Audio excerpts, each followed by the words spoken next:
अस्सलाम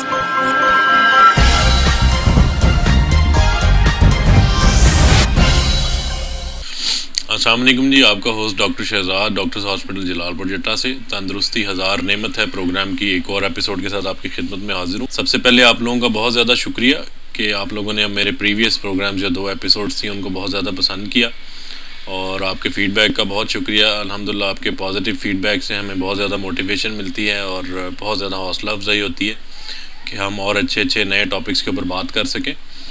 ख़ास तौर पे मैं शुक्रिया अदा करना चाहूँगा उन दोस्त अहबाब का जो डॉक्टर्स हज़रात जिनकी मुझे कॉल आई गुजरात से और जलालपुर जट्टा से भी, और उन्होंने मेरी इस काविश को बहुत ज़्यादा अप्रिशिएट किया।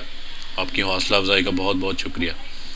तो जो टॉपिक आज हमने सेलेक्ट किया है वो है कॉन्स्टिपेशन, जिसको उर्दू में हम कब्ज़ भी कहते हैं। तो कब्ज़ एक बहुत इंपॉर्टेंट बीमारी है, इसके बारे में बात करना बहुत ज़रूरी है। आम तौर पे मैंने देखा है कि जब भी हम पखाने से रिलेटेड मसाइल, मिसाल के तौर पे कब्ज़ या पेट का ख़राब होना या पतले पखाने आना, इसके बारे में बात करते हैं तो लोग अजीब शक्लें बनाने लग जाते हैं और बड़े कराहत महसूस करते हैं इसके बारे में बात करते हुए। लेकिन मैं ये समझता हूँ कि ये जो पखाने का या जो डेफिकेशन रिफ्लेक्स या कह लें कि निज़ाम इंहज़ाम, डाइजेस्टिव सिस्टम का ये एक बहुत इंपॉर्टेंट पार्ट है और हमारी सेहत का एक बहुत ज़रूरी हिस्सा है। तो इसके बारे में बात करना बहुत ज़्यादा ज़रूरी है। आप लोगों को अगर कॉन्स्टिपेशन की बीमारी या कब्ज़ की जो बीमारी है इसके बारे में कुछ इन्फॉर्मेशन होगी, ना सिर्फ इस बीमारी से आप बच सकेंगे बल्कि इस बीमारी की तशख़ीस भी कर सकेंगे। आपको पता लग सकेगा कि आपको कब्ज़ की बीमारी लाहक है और इसके बाद इंशाअल्लाह ताला इस वीडियो के आखिर में हम आपको एहतियाती तदाबीर भी बताएँगे कि आप इस बीमारी से कैसे बच सकते हैं। सबसे पहले तो मैं आपको ये बताना चाहूँगा कि कब्ज़ की बीमारी जो है वो है क्या। किसी भी बीमारी के बारे में जानने के लिए आपको सबसे पहले तो ये इल्म होना चाहिए कि आपका जो नॉर्मल डाइजेस्टिव सिस्टम है उसके अंदर नॉर्मल बाउल हैबिट्स जो हैं वो, यानी नॉर्मल आपका जो पखाना करने का अमल है, आपका जो नॉर्मल बिहेवियर है बड़ी और छोटी आंत का, जब आप खाना खाते हैं, खाना हज़म होना स्टार्ट हो जाता है मुंह से, जब आप खाना जिस वक्त आप चबाना शुरू करते हैं, ये कुदरती अमल है। हम कुदरत ने देखें कैसा निज़ाम बनाया है कि जब आप खाने को चबाना शुरू करते हैं वहीं से खाना हज़म होना स्टार्ट हो जाता है और खाना जब आप चबाते हैं उसके बाद निगलते हैं, निगलने से लेके मैदे के अंदर फिर इसका तकरीबन 1 से 1.5 घंटा खाना जो है वो मैदे के अंदर एक समझ लें चक्की की तरह पिसता है। पिसने के बाद उसके छोटे छोटे ज़रात और मॉलिक्यूल्स के अंदर तब्दील होके फिर आगे छोटी आंत और फिर बड़ी आंत से फिर लेके जो बड़ी आंत का आखिरी हिस्सा है जिसको हम सिग्मॉइड कोलन कहते हैं, वहाँ पे जो जितने भी उसके अंदर न्यूट्रिएंट्स होते हैं और ख़ास तौर पे पानी और ये चीज़ें होती हैं, ये चीज़ें एब्जॉर्ब हो जाती हैं और जो सिग्मॉइड कोलन के बाद रेक्टम का जो हिस्सा है, जो कि बिल्कुल बड़ी आंत का सबसे आखिरी हिस्सा है जिसके आगे पखाने की जगह या पखाने का सुराख आ जाता है, तो वो हिस्सा आ जाता है। बेसिकली रिफ्लेक्स, इसके बारे में जानना क्यों ज़रूरी है? जब आपको नॉर्मल सिस्टम के बारे में पता होगा तभी आप तशख़ीस कर पाएंगे कि अब नॉर्मल चीज़ क्या है। तो जैसे ही जो रेक्टम आखिरी पार्ट जो मैंने आपको बताया है बड़ी आंत का, इसके आगे जो है वो एनस आ जाती है। एनस जो है वो पखाने के सुराख को इंग्लिश में कहते हैं। तो जैसे ही ये थैली नुमा एक चीज़ होती है, बेसिकली एक स्ट्रक्चर है, सैक कह लें इसको, तो है तो ट्यूब एक, लेकिन ये इसके अंदर कैपेसिटी होती है काफ़ी ज़्यादा एक्सपैंड होने की। जिस वक्त आपका पखाना बन के बड़ी आंत से सिग्मॉइड कोलन से होता हुआ रेक्टम तक जाता है, रेक्टम के अंदर ये सैक नुमा एक चीज़ या सैक कह लें या थैली कह लें, इसको मैं आसान आपके लिए और मज़ीद कर देता हूँ। तो इसके अंदर ये इकट्ठा होना शुरू हो जाता है और जब एक मखसूस मिकदार के अंदर ये इकट्ठा हो जाता है तो आपकी ब्रेन को एक मैसेज जाता है कि ये सैक फुल हो गई है और उसके नतीजे में आपकी ब्रेन जो है वो आपको एक मैसेज फिर कन्वे करती है आपको एक कि आपको वॉशरूम जाने की ज़रूरत है। आप वॉशरूम जाते हैं और वहाँ पे जाके आपको एक हाजत हो जाती है जिसको हम डेफिकेशन रिफ्लेक्स कहते हैं।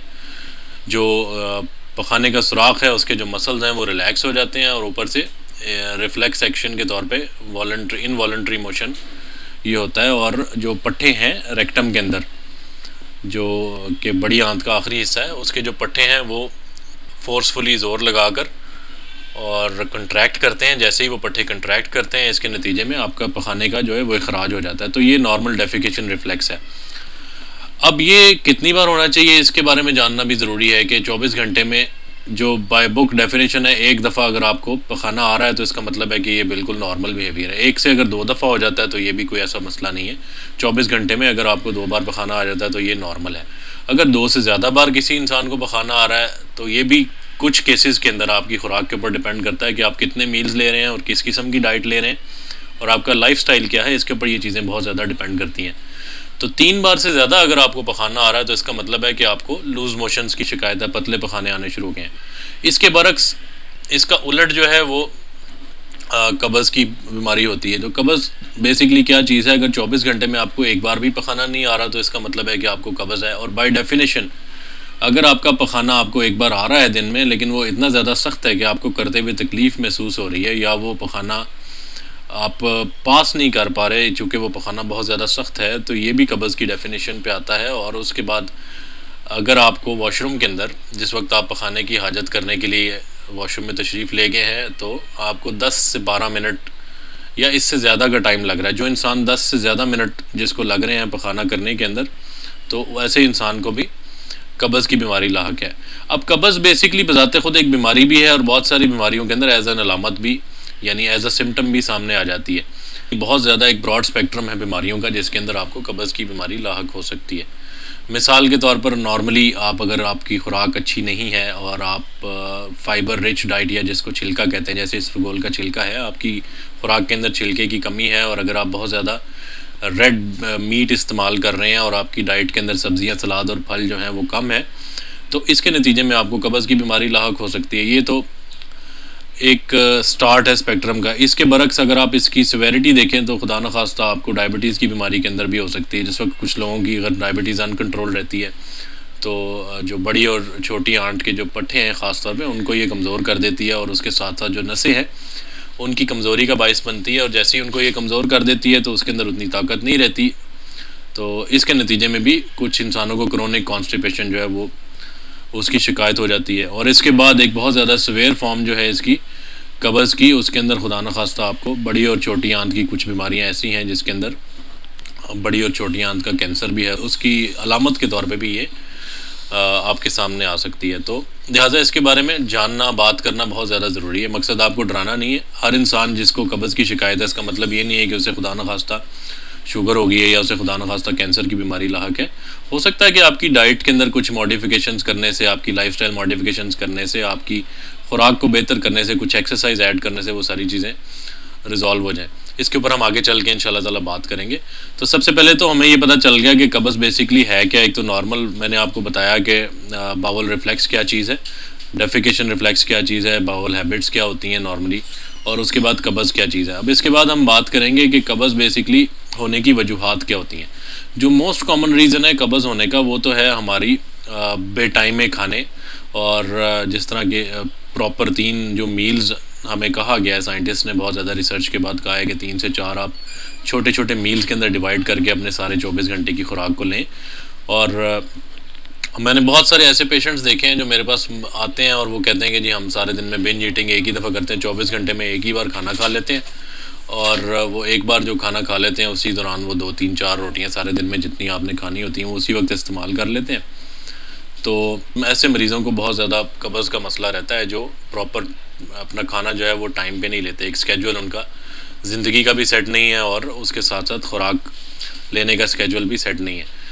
एक तो रीज़न ये है। दूसरा रीज़न इसके अंदर बड़ा इंपॉर्टेंट ये है कि जो मेरे दोस्त बहुत ज़्यादा मीट लवर्स हैं, गोश्त खोर हैं, गोश्त खाना पसंद करते हैं, उन लोगों के अंदर ये बीमारी बहुत ज़्यादा लाहक होती है, क्योंकि ऐसे लोग जो हैं वो गोश्त के अलावा कोई और चीज़ खाना पसंद नहीं करते। लिहाजा उनकी डाइट के अंदर सब्ज़ियाँ, सलाद, फल और दालें जो हैं ये उनकी खुराक का हिस्सा चूँकि नहीं होती, तो लिहाजा उनकी डाइट के अंदर फ़ाइबर की कमी हो जाती है, और फ़ाइबर की कमी होने की वजह से उन लोगों को कब्ज़ की बीमारी लाहक हो जाती है।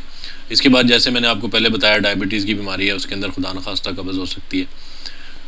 बड़ी और छोटी जो आंत है उसकी नसें और पट्टे कमज़ोर हो जाते हैं क्रोनिक डायबिटीज़ के अंदर। और उसके बाद ये चीज़ होती है कि बाज़ औक़ात अगर किसी को शुगर बहुत ज़्यादा पुरानी नहीं भी है और उसकी शुगर अगर अनकंट्रोल रह रही है तो उसके नतीजे में भी ये पट्टे और नसें डैमेज हो सकती हैं, और इसके अल्टीमेटली वो आपको कॉन्स्टिपेशन या कब्ज़ की बीमारी कॉज कर सकती है।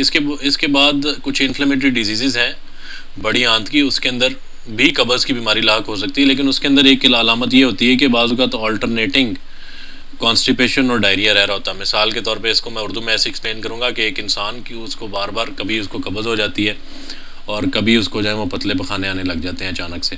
ये जो है अलामत होती है बड़ी और छोटी आंत की सोजिश की। अगर आपको कोई भी ऐसी बीमारी है, मिसाल के तौर पे आपको लग रहा है कि आपको कॉन्स्टिपेशन की शिकायत है, तो आपको ज़रूर अपने डॉक्टर से रुजू करना चाहिए और अपनी अलामात बतानी चाहिए ताकि आपकी प्रॉपर तशख़ीस हो सके और उस तशख़ीस के बाद आपका प्रॉपर इलाज भी किया जा सके। अच्छा, इसके बाद हम एक बहुत इंपॉर्टेंट पहलू जो है उसके ऊपर बात करेंगे कि कब्ज़ की जो बीमारी है इससे बचा कैसे जा सकता है। तो बचा इस तरह से जा सकता है, बड़ी आसान सी चीज़ें हैं, लेकिन हम लोग उसके लिए अपनी ज़िंदगी में आसान चीज़ें करते नहीं हैं, मुश्किल चीज़ें बड़ी पसंद करते हैं कि डॉक्टर के पास जाके बाद में दवाई वगैरह ले लेते हैं। लेकिन सबसे पहले जो बड़ा हमारी सेहत के लिए ज़रूरी चीज़ें हैं वो करनी चाहिए। एक तो हमें प्रॉपर 3 मील्स लेने चाहिए, नाश्ता ज़रूर करना चाहिए। इसके बाद हमें अपनी जो डाइट है उसके अंदर गोश्त के साथ साथ बाकी सारी चीज़ें जो फाइबर रिच डाइट्स हैं वो बहुत ज़्यादा इस्तेमाल करने की ज़रूरत होती है। मिसाल के तौर पे सब्ज़ियाँ, सलाद, फल और दालें। सैलड्स जो हैं वो बहुत ज़्यादा फाइबर रिच होते हैं। फ्रूट्स के अंदर बहुत ज़्यादा फाइबर होता है। वेजिटेबल्स, ग्रीन वेजिटेबल्स ख़ास तौर पे जो हैं they are very rich in fibre. तो फाइबर जो है ना वो बहुत ज़्यादा इंपॉर्टेंट है आपकी स्टूल के बल्क फॉर्मेशन के लिए। तो बल्क फॉर्मेशन जिस वक्त स्टूल की प्रॉपर होती है तो ऐसे मरीज़ों के अंदर फिर ये कॉन्स्टिपेशन जो है वो नहीं होती।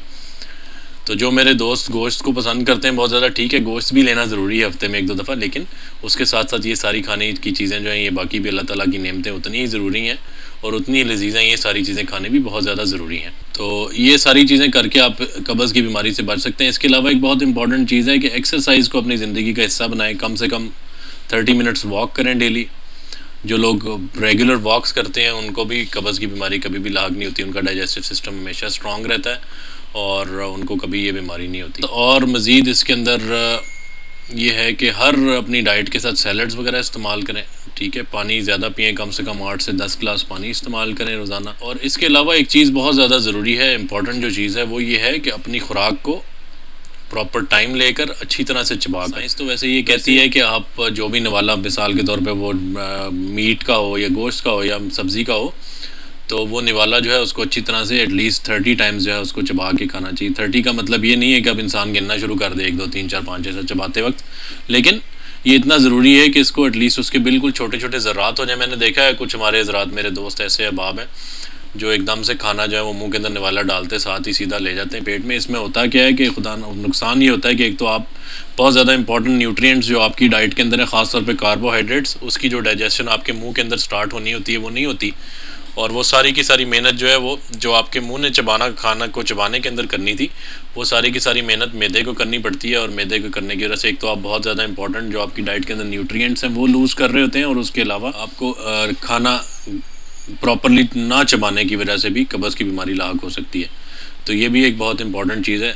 मैं उम्मीद करता हूँ कि ये वीडियो आपके लिए बहुत ज़्यादा इन्फॉर्मेटिव साबित होगी और इंशाल्लाह ताला आप मुकम्मल तौर पर इस बीमारी से वाकिफ़ भी हो जाएंगे और इंशाल्लाह इस बीमारी से बच भी सकेंगे। बहुत शुक्रिया, अपना बहुत ख्याल रखिएगा। प्रोग्राम को आप लोग पसंद कर रहे हैं, इस चीज़ के लिए भी आपका बहुत बहुत शुक्रिया। वीडियो को ज़रूर लाइक कीजिएगा और चैनल को सब्सक्राइब कीजिएगा। Thank you very much. अस्सलाम वालेकुम।